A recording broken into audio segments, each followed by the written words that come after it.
Good Erev Pesach. For the last several thousand years, children ask the four questions, and they ask, "Ma nishtana halayla zeh?" What is this night different from all the nights of the year? What makes it different? And the answer is cryptic. We say that we were slaves. We used to be idol worshippers. Now we're not slaves. Now we're not idol worshippers. But still, we got the answer last year. Why do we need the same answer this year?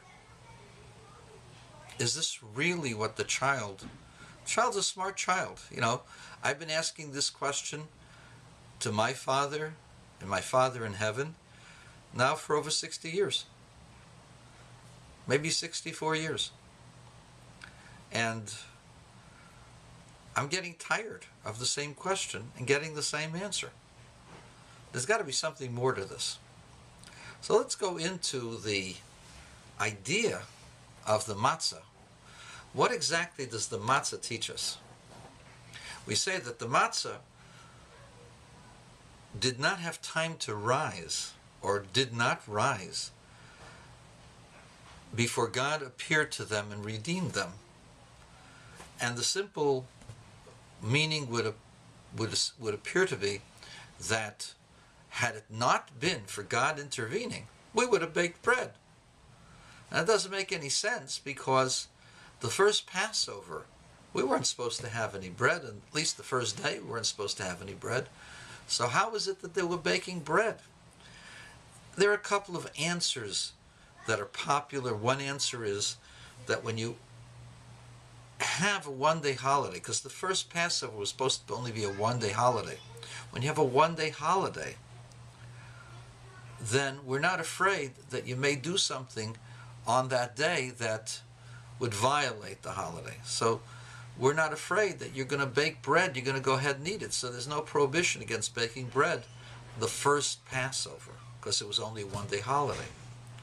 Then there are those who say that the one day that they were prohibited to eat the bread was from noon to noon, from the day before Passover, when they started offering the sacrifice at afternoon, till noon the next day.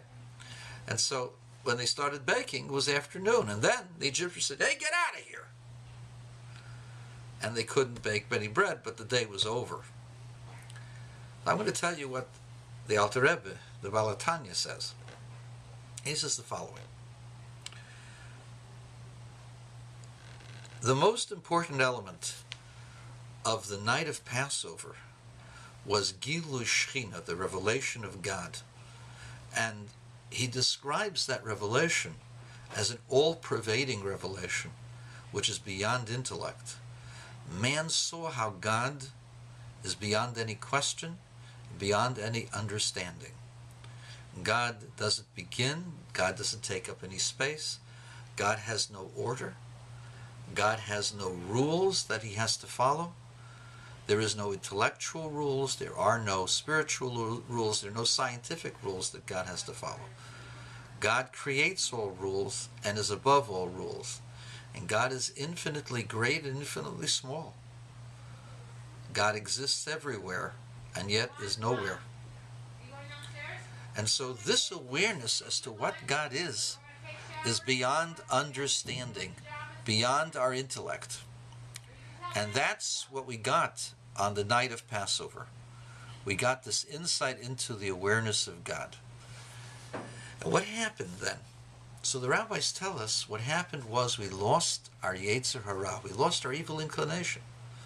When you're so aware that God is everywhere, and everything comes from God, and that everything else is worthless outside of God, you have no desire for anything else other than God.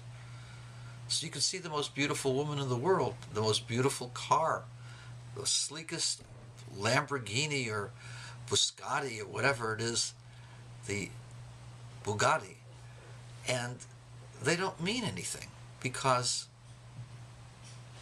it's all meaningless without God. God's the only thing that counts. And so they lost their Yetzer Hara. And the reason why we have dough rising Blowing up is to show you what the Yetzer Hara, the evil inclination, is. The idea of one's feeling of self-importance. Me, I'm important. Don't tell me what to do. I know what I have to do, whatever pleases me. That's the Yetzer Hara. Some people call it being scientific, but really all it is being animalistic. Pagan and animalistic, hedonistic. Yeah, I want to have my pleasure when I want to. Don't want anybody telling me what to do. I don't believe in your fairy tale God because I want to do what I want to do. That's hedonism. And that's arrogance. And so you have to have the dough rising to show you just how stupid and silly it is, because the dough is just a little bit of dough and it blows up 15, 20 times as big as it was. And so the people lost their Yetzer Hara, so they didn't need to have any dough as a reminder, any leavening. So the dough, which should have become chametz, should have become leaven, because think about it, they're getting out of Egypt, they're being chased out, and they didn't bake it yet. It was still dough. It says they took their dough out. It didn't say they took their bread out. In the meantime, they got to get their 20 kids and their 500 head of cattle, load up all the donkeys, get all the things together, and then they're not there yet.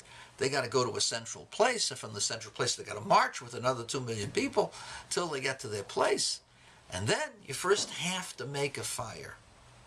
That takes time, much more than the 18 minutes it takes for bread, for dough to rise into leavened bread. And yet, when they started working with their doughs, the doughs did not rise, hadn't risen. And it was also hot, and they were sweating. Why didn't it rise? The answer is, they didn't have a Yetzer Hara. They had no Yetzer Hara. There's no need for the dough to rise. So let's understand what the matzah now symbolizes according to Chassidus, and we'll look at it from different perspectives. My mashgiach, the great Rabbi Avigdor Miller, would say, the reason for the matzah is to tell you, you can't be comfortable where you are, because God knows what you're doing. You think you're comfortable in America. Well, people were comfortable in Germany, and then they were comfortable in Spain, and then they were comfortable in Italy and in Turkey and in Persia and in Babylon and in Alexandria. They were comfortable with the Greeks. And every time they got comfortable, God got them out of there.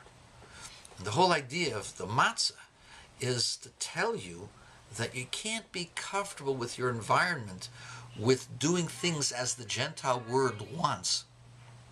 You've got to go ahead and learn to follow the Torah.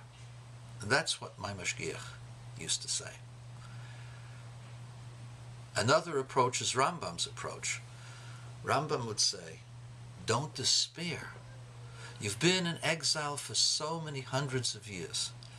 You're now at the lowest level spiritually, the lowest level materially. You've been a slave and a slave and a slave. You have nothing. You're whipped in the morning, whipped at night. Your children are thrown around like little bean bags, and sometimes they use them to toss in the river. And you've had it. It's enough. And it looks like there is no respite. There's no end. And the matzah teaches you that 1 second you're a slave, and the next second you're a prince. A person should never despair. And that's the idea of the matzah, to show that God can take you out of any condition, anytime and anywhere.